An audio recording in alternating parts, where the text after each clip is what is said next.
Criminals ने इस देश को कब्जा कर लिया। सारे जो संसद में बैठे हैं, आप आंकड़े लीजिए तो आदमी हिल जाए। 92% करोड़पति।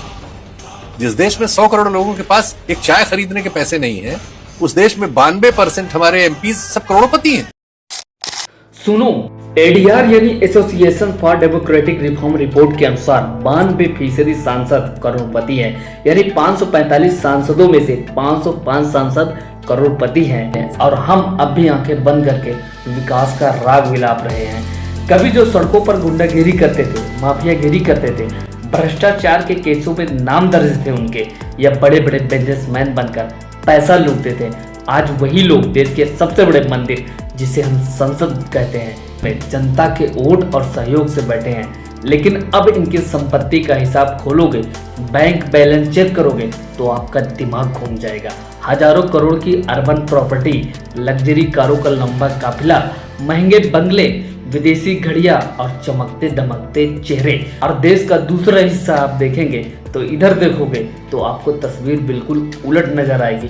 एक गरीब का बच्चा है जिसके पास स्कूल की किताबें तक नहीं है, स्कूल ढंग से नहीं है, पढ़ाई अधूरी रह जाती है। एक गरीब इंसान है जो अस्पताल के बाहर तड़पकर मर जाता है।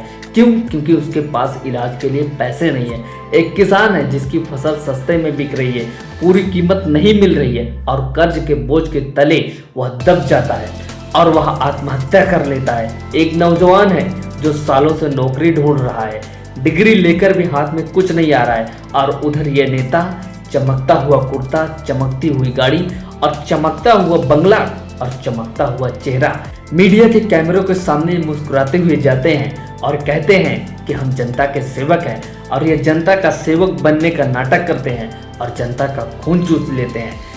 इस चमक दमक के पीछे एक बहुत बड़ा काला सच छिपा हुआ है जो आम आदमी की आंखों से जानबूझकर छुपाया जाता है। संसद में बैठने वाले 92 से 93% लोग जब खुद करोड़पति हो चुके हों, जब सत्ता सिर्फ अमीरों का क्लब बन चुकी हो, तो गरीब का विकास कहां से आएगा? किसान का हक कहां से मिलेगा? नौजवान को नौकरी कहां से आएगी? ये लोकतंत्र नहीं रह गया है, ये अब पैसों वालों का एक सिस्टम बन चुका है। हाँ, आम आदमी सिर्फ वोट डालने का एक मशीन बनकर रह गया है। सोचो, इन नेताओं के पास इतनी संपत्ति है, वो चाहे किसी भी पार्टी को। यहाँ 150 करोड़ की आबादी वाला देश 80 करोड़ राशन पर जी रहा है। ये लोग जनता का सेवक बनकर करोड़ों की गाड़ियों और करोड़ों के बंगलों में रह रहे हैं। तो आप सोचिए, क्या सत्ता से सवाल करना या फिर उन सांसद विधायकों से सवाल करना लाजमी है कि नहीं है? क्योंकि चुप रहने से ये काला सच और गहरा होता जा रहा है। ये हम आप पर छोड़कर जाते हैं कि ऐसे सांसद, ऐसे विधायक के लिए आप क्या राय रखते हैं।